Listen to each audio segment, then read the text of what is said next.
Good morning, children. Good morning, children. See, we are going to start. First of all, we need to revise chapter 2, Historiography, Indian Tradition of your 10th standard history syllabus, history course book, chapter number 2. And the name of the chapter is Historiography, Indian Tradition.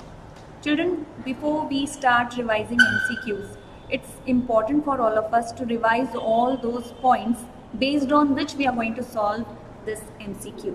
So let's begin with learning those points, or maybe we can say remembering, just revising those points.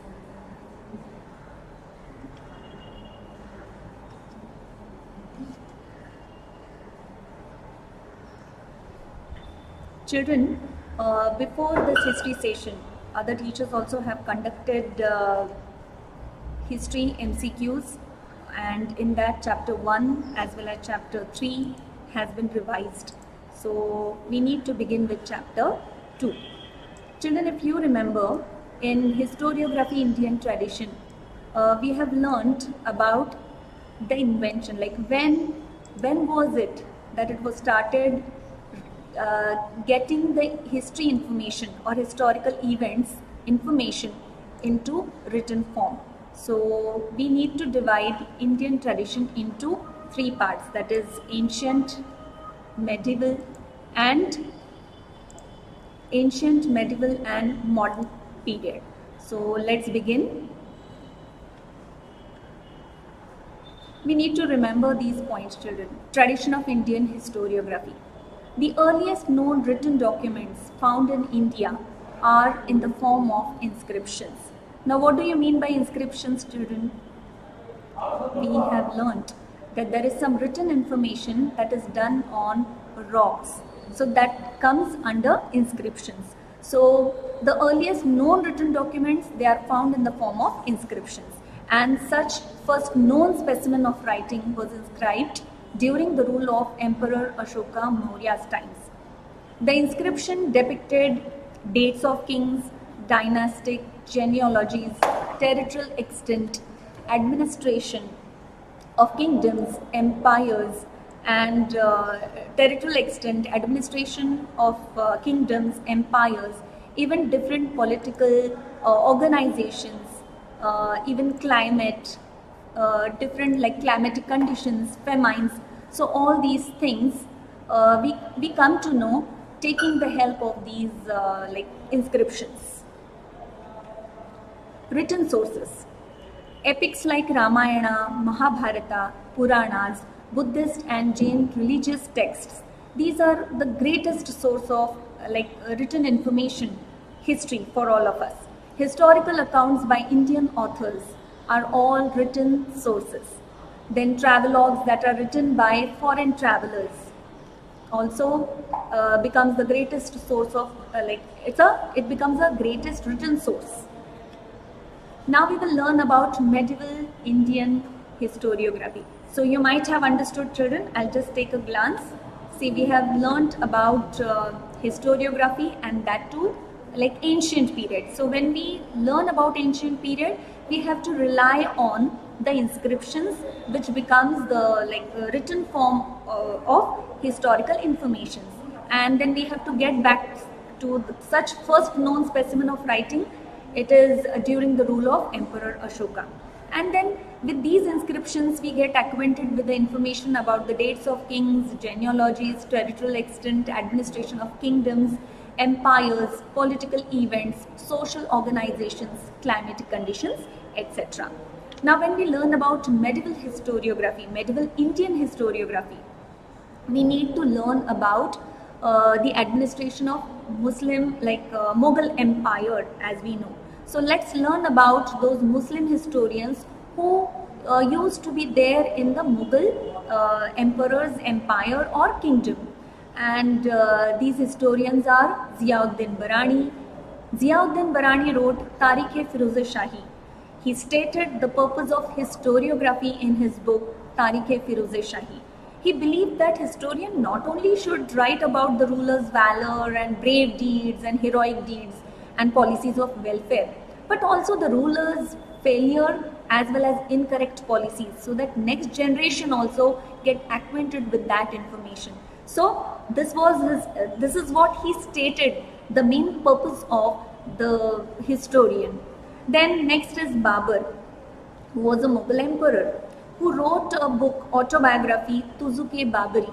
And in this book, he described his observations of various regions and cities traveled by him, including the local economy, customs, as well as the flora. So wherever he, the places where he traveled, he has given descriptive information about those places, regions, cities, etc.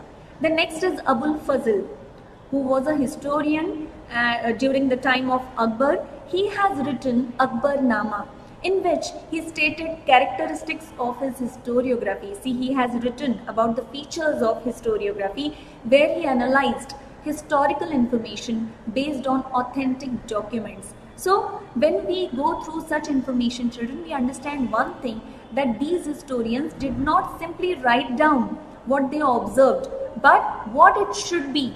That has also been analyzed by them. So all that information which he has provided us into the book Akbarnama, he has actually studied, he verified, and based on authentic documents only, the information that has been made available in Akbarnama we can get acquainted with. Then next is, children, features of Muslim historiography. The Muslim historians in medieval India, they were influenced by Arabic and Persian historiography.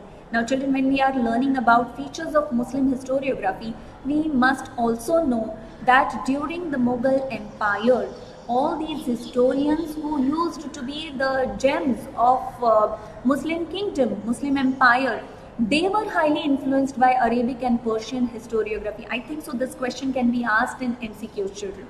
Then the practice of adding a suitable poetic chords, beautiful pictures, that got started, we can say, that got introduced with the Mughal Empire, we can say, with the Muslim historiography. So the loyalty and eloquence in praising the emperors is also being reflected in this historiography.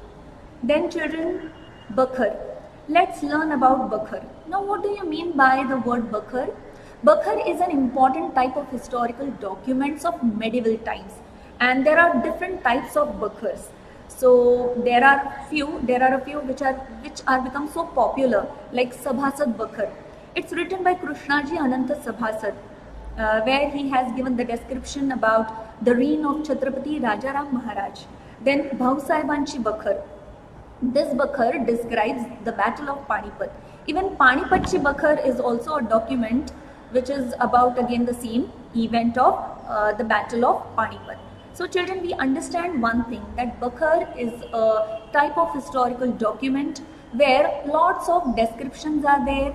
They are of different types. Even like biography is written about king, autobiography is written. They are about particular incidents or historical events. So let's learn about the types of Bakhar. Types of Bakhar. So biographies, description of particular events, dynastic history based on mythology, then autobiographies regarding grievances, problems faced by the people, faced by the monarchy, etc., and history of a sect. So these are different types of Bakhars. So children, maybe any one of these can be given and you will be asked to identify or to choose a correct alternative. So you should know about the types of Bakhar. Now children, next is historiography in the modern period. Children, we have discussed that history has been divided into 3 ages, and first is ancient, which we have got acquainted with, then the medieval, mostly Mughal empires and their rulers, their historians, the historians who were there at that particular period, we have learnt about them. Now let's learn about historiography in the modern period. During the British rule, archaeological excavations started under the supervision of Sir Alexander Cunningham, the first Director General of Archaeology in the 20th century.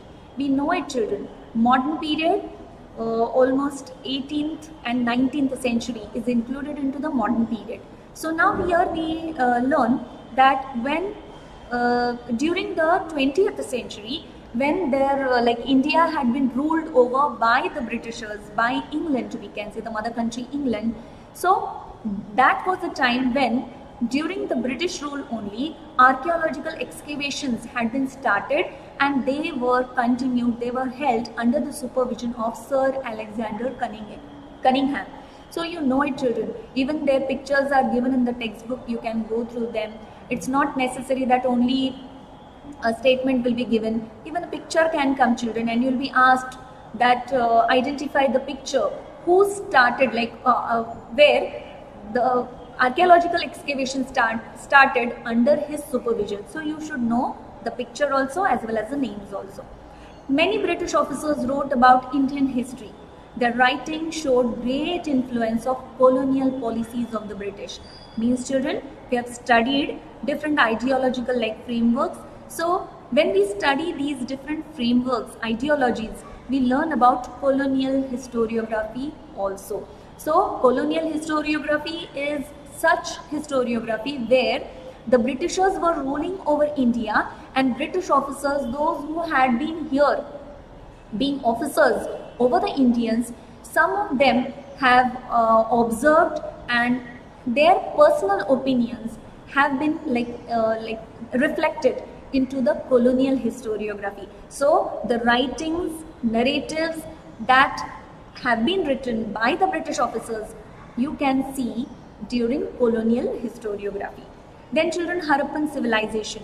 Harappan civilization was also discovered during the tenure of Sir John Marshall. As I told you earlier, even their pictures can come and you'll be asked to identify the personality. So children, that way you need to study. Then, children, let's continue learning about modern historiography. 3 volumes of The History of British India. It was written by James Mill, which got published in 1817. So you need to remember the name of the writer and his work, that is The History of British India, James Mill. Then The History of India had been written by Mount Stuart Elphinston, who was a governor of Bombay, now it's known as Mumbai, which got published in 1841. Maybe the year also can be asked, maybe the name of the writer can be asked, or maybe the name of the writer will be given and you'll be asked to write down the name of the book. Same way, Grant Duff's A History of Marathas. It shows the British inclination of condemning Indian culture and historiography. So you can see this kind of an attitude in his writing in the book A History of Marathas, which is written by Grant Duff. Similar kind of a tendency is witnessed in Colonel Todd's writing about Rajasthan history. So, looking at the writings of all these officers, it was Neelkant Janardhan Kirtani and Vishwanath Kashinath Rajwadi. These were the 2 Indian historians who took up the task of exposing the limitations of Grant Duff's writing. So, nicely, like the points, the attitude which has been shown through the writings of Grant Duff has been very nicely exposed by Neelkanta Janardhan Kirtani and V.K. Rajwadi. Now, children, we need to learn about Indian historiography having various ideological frameworks. Children, we have studied about colonial historiography, but that was during the colonial power, during the power of the Britishers who ruled over us. Now we are going to learn, we will just take the gist about these ideologies. First one is colonial historiography. Now what do you mean by colonial historiography? Colonial historiography is mainly written by the British officers and Christian missionaries. The 5 volumes of Cambridge of India. It is the biggest witness of colonial historiography. Then comes, children, Orientalist historiography, where a comparative study of Sanskrit and some of the European languages was conducted by Orientalists. Orientalist historians, let's learn about them. Sir William Jones. Sir William Jones founded Asiatic Society in Kolkata in 1784 to research in ancient Indian literature and history. So we can say that those who were highly influenced by the languages like Sanskrit, those who were highly influenced by the Indian culture, tradition, they come under Orientalist historians. Then Friedrich Max Müller. He was deeply interested in Sanskrit language as well as literature. So he compiled Rig Veda in 6 volumes. So children, when the name Friedrich Max Müller comes, you need to remember the name Rig Veda, 6 volumes, and Sanskrit language, like he was interested in Sanskrit language and literature. Then children, nationalist historiography. We have studied about colonial historiography, where the writing work of all British officers come over there, and then Orientalist historiography, where comparative study of Sanskrit and some other like European languages, even the similarity between Sanskrit and European languages have been found out by them. Then comes nationalist historiography. Nationalist means where the aggressive nationalism comes, children. So all those, we can include the names of social thinkers, national leaders, whosoever have written about Indian history during the British rule.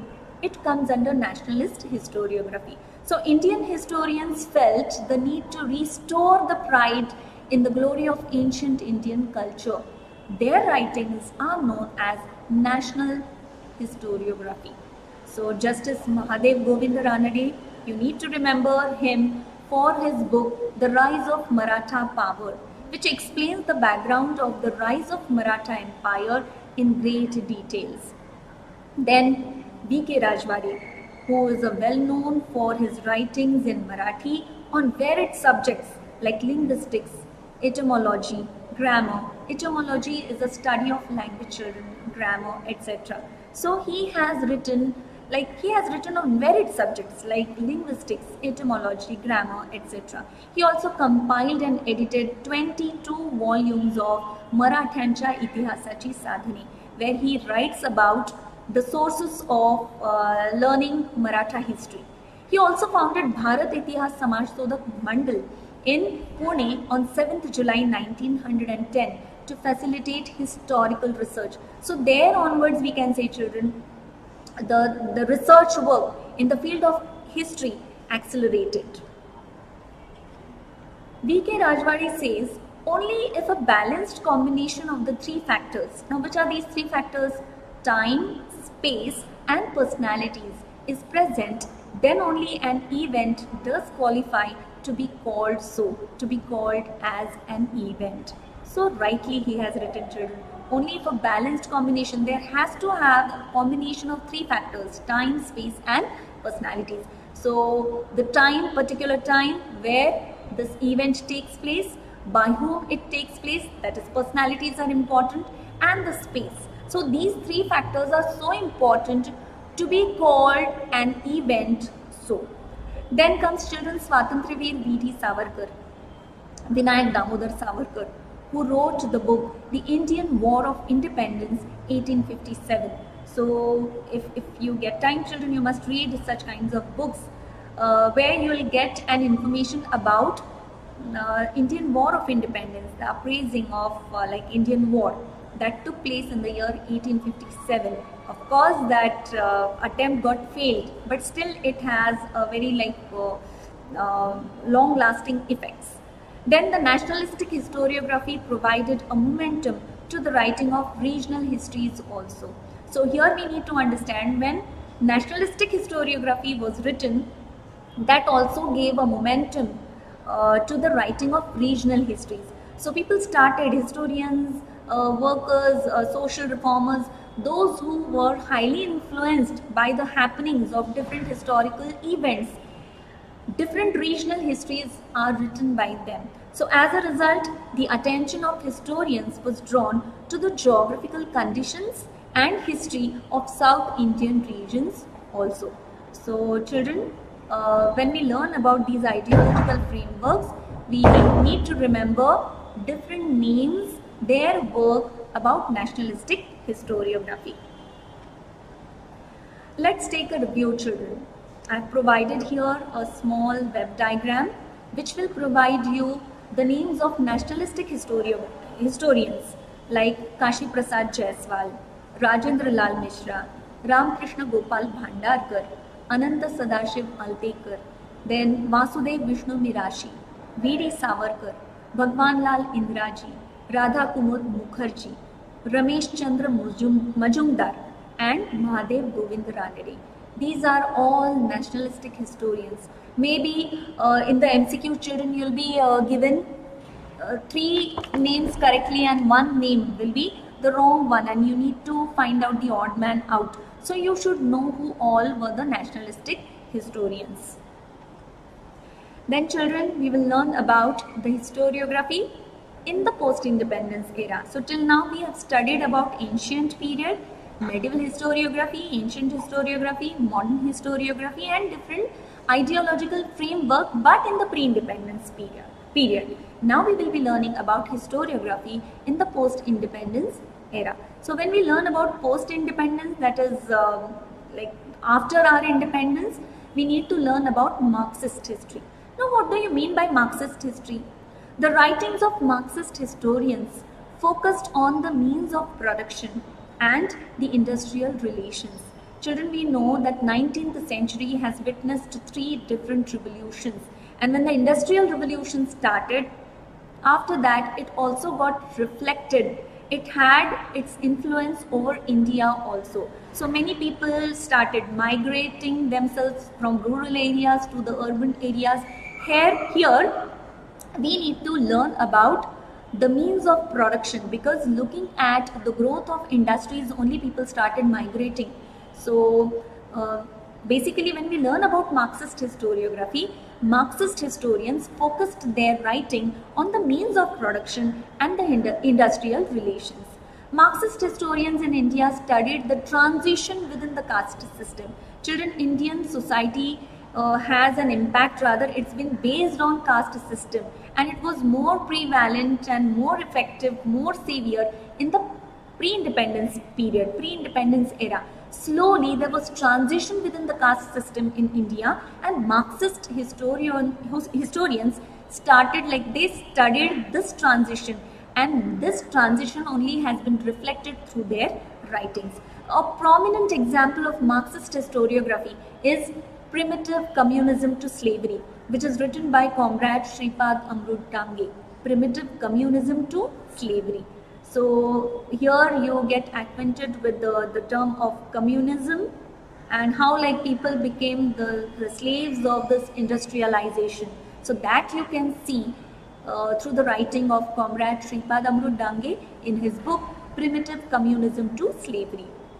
Then Damodar Dharmananda Kosambi, Comrade Dange, Ram Sharan Sharma, these all were the Marxist historian children. So through their writing we can learn about Marxist historiography. So you need to remember children over here Comrade Dange's name, Ram Sharan Sharma and Damodar Dharmananda Kosambi. Then children, as we are learning about the post-independence era and we have learnt about Marxist history, now let's learn about subaltern history. Subaltern history is the history of people who are considered as the bottommost ranks of society. Now what do you mean by bottommost ranks of society? The lowest class, the bottom class. Actually speaking, there they did not have any kind of class. That is the reason they are called as bottommost ranks. So the history of these people who belonged or who were considered as the bottommost ranks of society, subaltern history is related to these people's history. So according to Antonio Gramsci, history should be written starting from the bottommost ranks of the people in the society. Children, all writings can't be goody-goody. Actual facts have to be reflected, have to be portrayed in the realistic manner through the writings of these historians. That's the reason Antonio Gramsci says that history shouldn't be written starting, it should be rather written starting from the bottommost layer, bottommost rank, instead of writing about the cream layer or the topmost layer. Then Ranjit Guha. Ranjit Guha played an important role in establishing subaltern history as an important academic school of historiography. So his name also is a noteworthy children. Mahatma Phule. Mahatma Phule unfolded the history of Shudra Ati Shudra communities in his book. Now, who were these Shudra and Ati Shudra communities, people of these communities? These people were the bottommost ranks of society. So that's the reason the writings of Mahatma Phule is also known as subaltern historiography, children. So he unfolded the history of Shudra Ati Shudra communities in his book Gulamgiri, which draws our attention to the exploitation of women, Shudras, Ati Shudras, which indicates the bottommost ranks of the in the caste system. So Gulamgiri, you need to remember these names, children. Shudra Ati Shudra, Gulamgiri, Subaltern History by Mahatma Jyotirao Phule. Then, children, comes the name of Dr. Baba Saheb Ambedkar. Baba Saheb Ambedkar has written two books, Who Were the Shudras and The Untouchables. These two may be cited as examples of subaltern type because both the books, we can say, they they provide the information about bottommost ranks of the people who considered to be the bottommost ranks of society. Children, now next is feminist history. So we have studied, children, in the post-independence era. We have studied about Marxist history. We have studied about subaltern history. Now let's come to the point of feminist history. The most important task of feminist historian was to compile and study the historical writings of women. So what do we learn, children, about feminist history? What do we learn in feminist history? We learn about the life of women. It was also necessary and important to rethink of women's position in history. So when we learn about feminist history, children, of course we are going to learn few names which are highly significant. Their work is significant, rather they were there and they have written about women. That's the reason the society started looking at looking from the women's perspective, we can say. So you should know that Govinda Sakharam Sardesai. Now, children, this is extra information about this period. But when we are learning about feminist history, I would like to show you this diagram. Let's learn about feminist historians. Tarabai Shinde, Pandita Ramabai, Meera Kosambi, Dr. Sharmila Rege, even Ramabai Ranade, isn't it? All these women historians, these are feminist historians because they have actually brought the issues of women, the life struggle of women in front of the Indian society. So Tarabai Shinde's book, famous book, is Stri Purush Tulna, which got published in 1882. Then Pandita Ramabai's famous book, The High Caste Hindu Women. So the problems, the difficulties, we can say the sorrows, all that is related to high caste Hindu women has been written by Pandita Ramabai in 1888. Meera Kosambi's famous book, Crossing Thresholds, Feminist Essays in Social History. So this book provides us lots of essays, rather stories, short stories that describe the problems of women faced by the Indian women in the post-independence era. Then, children, Dr. Sharmila Rege, and her book is Writing Caste, Writing Gender, Reading Dalit Women Testimonies. These books are written by Dr. Sharmila Rege. Again, we learn about the problems that are faced by women. So, we started looking at history from women's perspective after the feminist historians started writing. So through feminist historiography, we learn more about the issues that are related to women's life. And the books are Stri Purush Tulna, The High Caste Hindu Women, Crossing Thresholds, Feminist Essays in Social History, Writing Caste, Writing Gender, Reading Dalit Women Testimonies. So Tarabai Shinde, Pandita Ramabai, Meera Kosambi, Dr. Sharmila Rege, all these are feminist historians. So let's go back to the previous slide, children.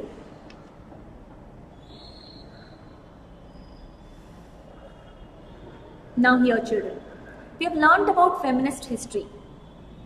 So let's learn something more about Govinda Sakharam Sardesai. Marathi Riyasat was a momentous achievement in the field of Indian historiography written by Govinda Sakharam Sardesai. He published several volumes of Maratha history. So his name also can come in multiple choices, children. You should remember that Marathi Riyasat, this book has been written by Govinda Sakharam Sardesai, and later on he was popularly known by the people as Riyasatkar because he had written this Marathi Riyasat.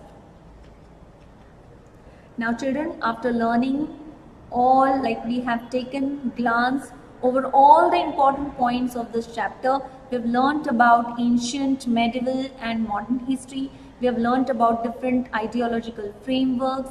We have learnt about ideologies or ideological frameworks in the post-independence period. And now let's start learning about and going through like revising different MCQs. I think so now you'll be able to imagine the answers very fast.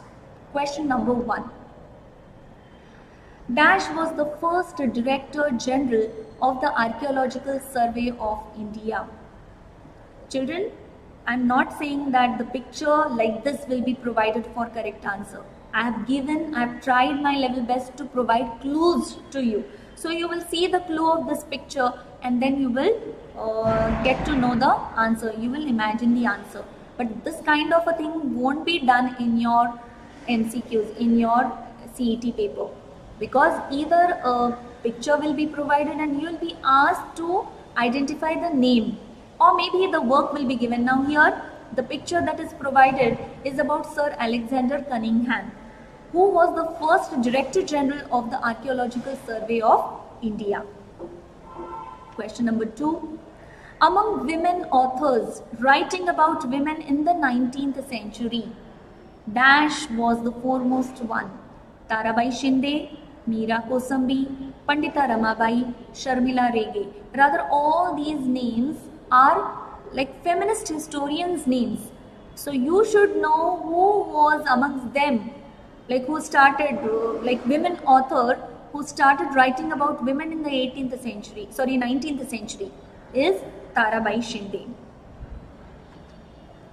Question number 3. The earliest known written document of historical nature found in India are in the Dash inscriptions. Children, if you remember when we started this session, the first statement that was provided in the points to remember was the earliest known written documents. They are in the form of inscriptions, not systematic or carved or none of the above, but in the form of inscriptions.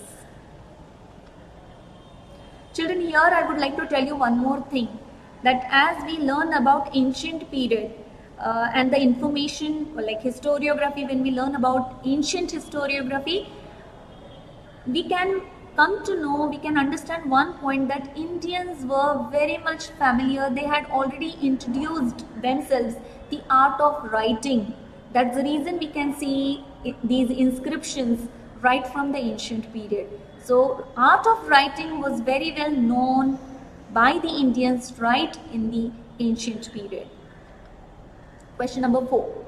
Emperor Ashoka's edicts are inscribed on nature rocks dash pillars, marble pillars, wooden pillars, stone pillars or bricks.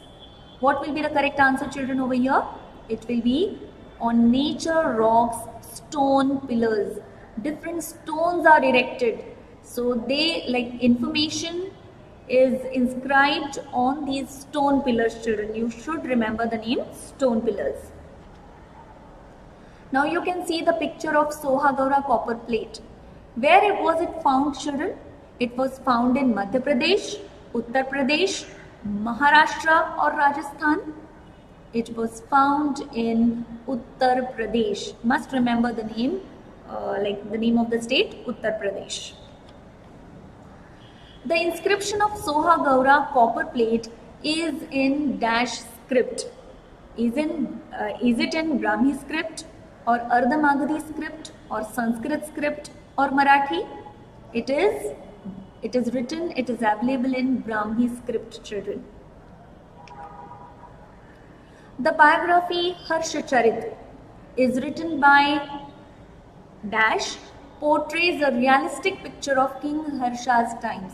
Now you should know that King Harsha was there in 7th century, children, 7th century CE.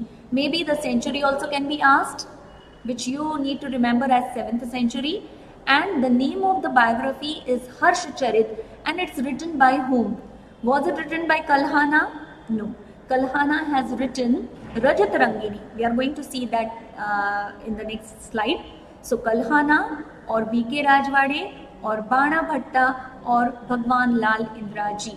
We have studied, children, Kalhana during medieval period. So almost like the 12th to 13th century onwards, medieval period starts. Begins, we consider from 12th to 13th century onwards. Whereas ancient period up to 11th century. So Harshacharit is written by Bana Bhatta, who has written, like, portrayed a realistic picture of King Harsha's times in the 7th century. Now question number 8. In the 12th century, Kalhana's Rajat Rangini book is on the history of dash. Which history has been depicted by Kalhana in his book Rajat Rangini? Is it the history of Jammu, or is it the history of Rajasthan, or the history of Maharashtra or Kashmir? Children, the correct option is the history of Kashmir. Then question number 9. In the medieval India, the historians in the courts of dash rulers were influenced by Arabic and Persian historiography. We have already revised this statement, children. Rather, it was it Hindu, Jain, Parsi or Muslim? It was during the medieval period. During the Muslim rulers, historians were influenced by Arabic and Persian style of writing history. Question number 10. Among the medieval Muslim historians, dash was one of the important historians. Now we are learning about medieval Muslim historians. Ziauddin Barani. Ziauddin Barani was one of the important historian, children, and he has stated very important thing that it is the purpose of historiography should be not only to write down the valor and great deeds, heroic deeds of the king or of the dynasty, but also the failures or incorrect policies of the rulers also should be written by the historians. That is what he has stated. So the correct option is Ziauddin Barani. Question number 11. The founder of Mughal Empire Dash's autobiography Tuzuke Babari contains the descriptions of the battles fought by him. And who has written the autobiography, children? Tuzuke Babari. Of course, it's the founder of Mughal Empire, Babur. Babur had written his autobiography entitled Tuzuke Babari, which contains lots of information, the different places where Babur had travelled, even the economy, climatic conditions, geographical conditions have been nicely depicted, written by Babur. Question number 12. Dash is an important type of historical document. We have already studied, children, Bakhar. Bakhar is an important type of historical document. Children, when we learn about, when we solve English, remember we need to have the base of grammar. Same way when we are solving MCQs based on history, we need to remember only certain things. So I have a suggestion, children, when you are reading the chapter, you must read the whole chapter and keeping a pencil in your hand, whenever you see some specific name, please underline it. Underline the period, era, age, isn't it, any particular name. That way you can study these MCQs. So Bakhar is an important type of historical document. Question number 13. Dash Bakhar was written by Krishnaji Ananta Sabhasad. Children, the clue is already given in his name. Sabhasad Bakhar has been written by Krishnaji Ananta Sabhasad. Bhausaibanchi Bakhar, Panipat Bakhar, these Bakhars actually explain and narrate the Battle of Panipat. Sabhasad Bakhar has been written only by Krishnaji Ananta Sabhasad. Question number 14. 3 volumes of the History of British India is written by Dash were published in 1817. See, the picture is provided which you can see in your history course book. Is it the picture of Alexander Cunningham or James Mill or John Marshall or William Jones? It is the picture of James Mill. The History of British India has been written. There were 3 volumes rather which were published in 1817 by James Mill. Question number 15. In 1841, Mount Stuart Elphinston wrote the following book. The History of British India, it's written by James Mill. The History of India is written by Mount Stuart Elphinston, because a history of the Marathas has been written by whom it's written, children? It's written by Grant Duff. The Secret Books of the East, this also is not the book written by Mount Stuart Elphinston, rather only it is the History of India becomes the correct alternative. Grant Duff wrote Dash, which got published in 3 volumes. A History of the Marathas is written by Grant Duff. Now children, question number 17. The 5 volumes of Cambridge History of India, which got published during 1922 to 1937 CE, are and distinct examples of Dash historiography. Children, we have already studied that in the pre-independence period, Marxist philosophy, colonial historiography, even nationalistic historiography, these actually reflect through pre-independence period. So Cambridge History of India got published in the colonial historiography. These are examples of colonial historiography, children, because this was a time when colonial India was ruled by, colonial power. Question number 18. In 1784, Dash founded Asiatic Society in Kolkata. Who was he, children? Was it John Marshall or James Mill or Sir William Jones or Frederick Max Muller? Whose picture is given, children, over here? It is a picture of Sir William Jones. It was Sir William Jones who founded Asiatic Society in Kolkata in 1784. Question number 19. Dash translated the Sanskrit text of Hitopadesh into German language. Sir William Jones, James Mill, John Marshall, Frederick Max Muller. Children, we also have an institute which is named as Max Muller Institute, basically which teaches us or which provides learning German language. So you must remember that it was Frederick Max Muller who translated Sanskrit text of Hitopadesh into German language, and this is the picture of him only. Question number 20. Nationalistic writings in Maharashtra were inspired by. Children, to find out such answers, you need to read the book thoroughly. V.K. Rajwade, V.D. Savarkar, Vishnu Shastri Chipulunkar, or M.G. Ranade, Mahadev Govind Ranade. What becomes the correct option, children, over here? Nationalistic writings in Maharashtra were inspired by Vishnu Shastri Chipulunkar.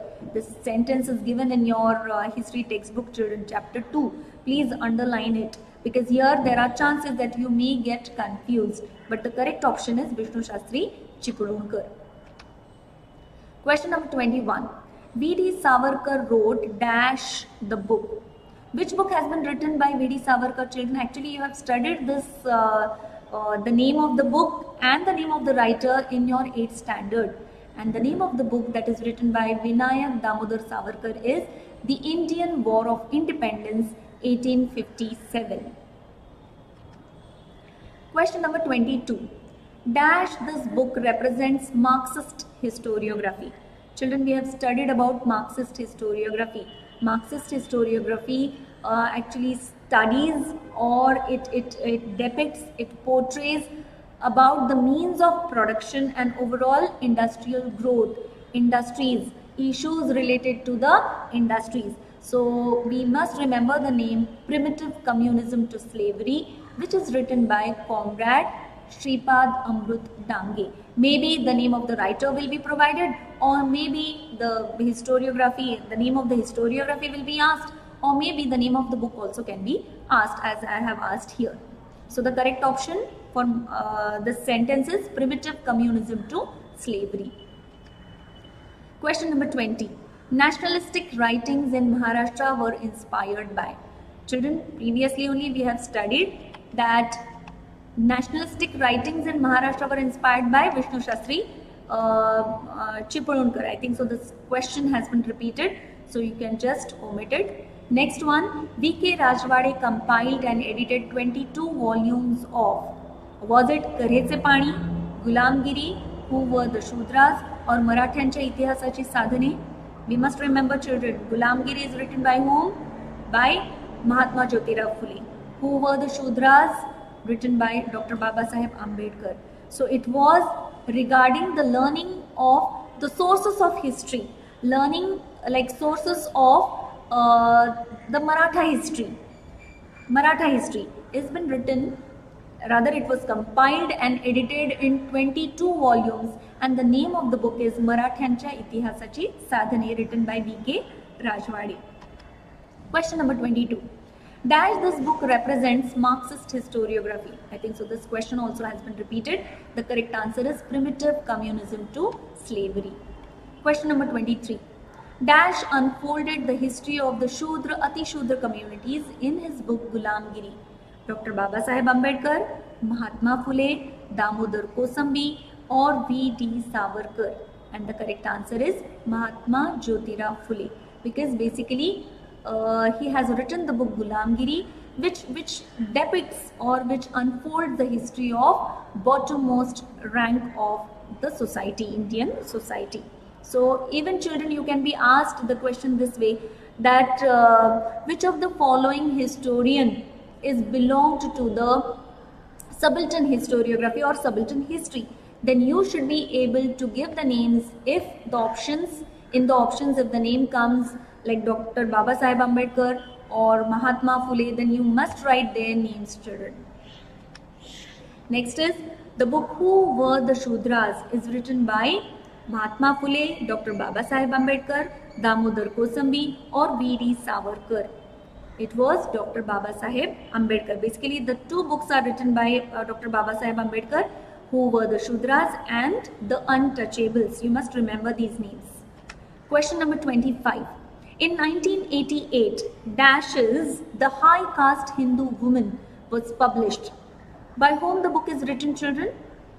Is the feminist historian Tarabai Shinde, or Savitribai Phule, or Meera Kosambi, or Pandita Ramabai? It was Pandita Ramabai who has written the book The High Caste Hindu Woman. Question number 26. The book Crossing Threshold, The Feminist Essays, contains essays on the life stories of women like Dash, the first practicing lady doctor of India. So the book basically, children, Crossing Threshold, the feminist essays.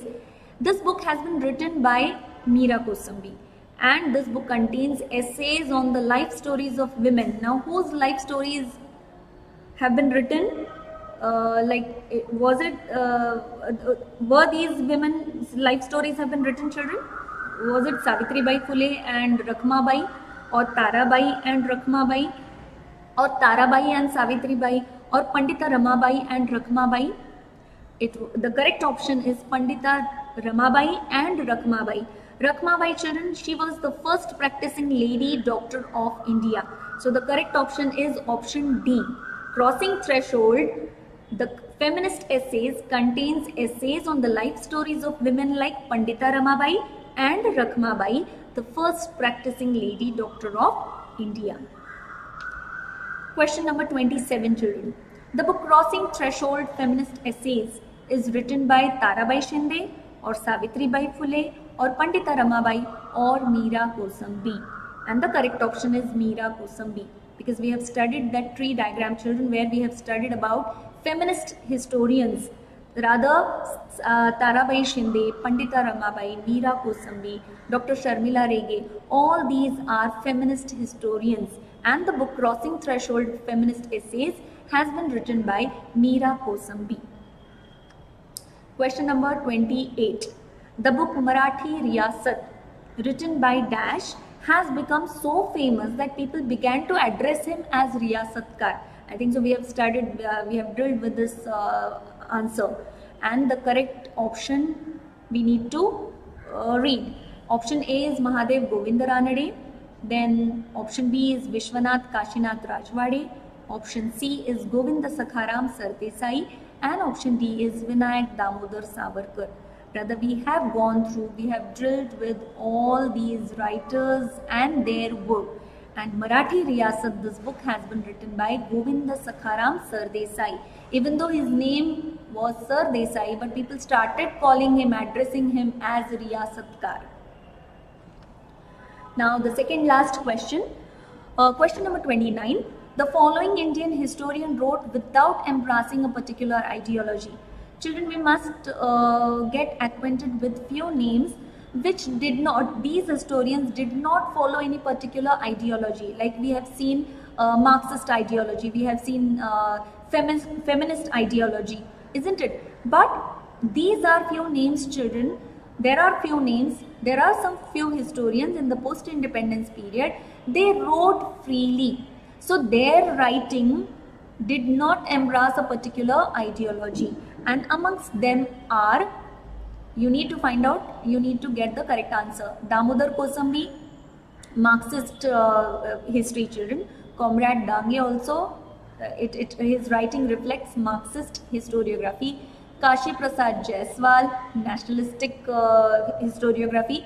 And the correct option is Sir Jadunath Sarkar.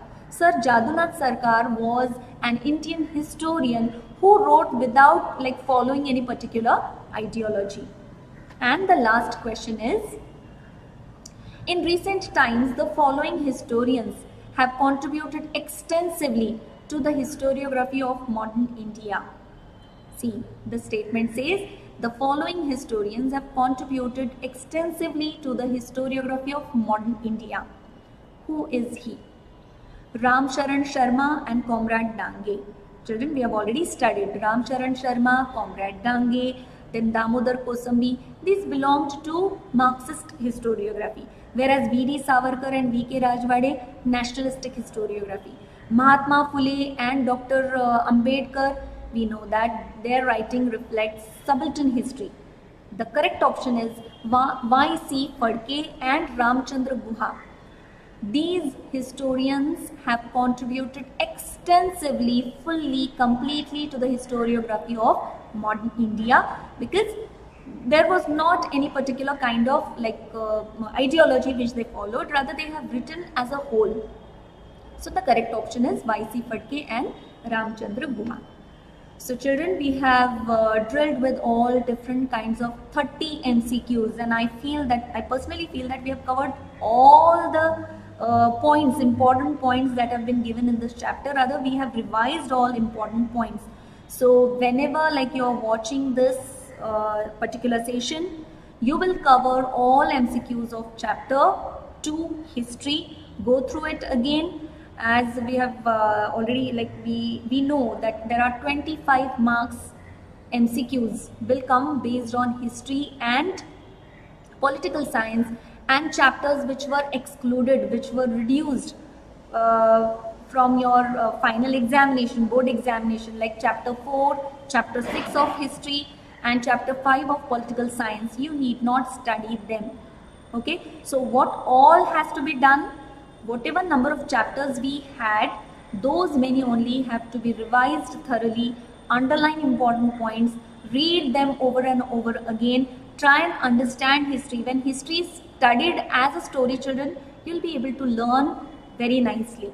So go through all these slides and all these MCQs. You will revise completely second chapter of history, historiography, Indian tradition. So children, now I will definitely make a move now. So all the best for your preparation. Sir.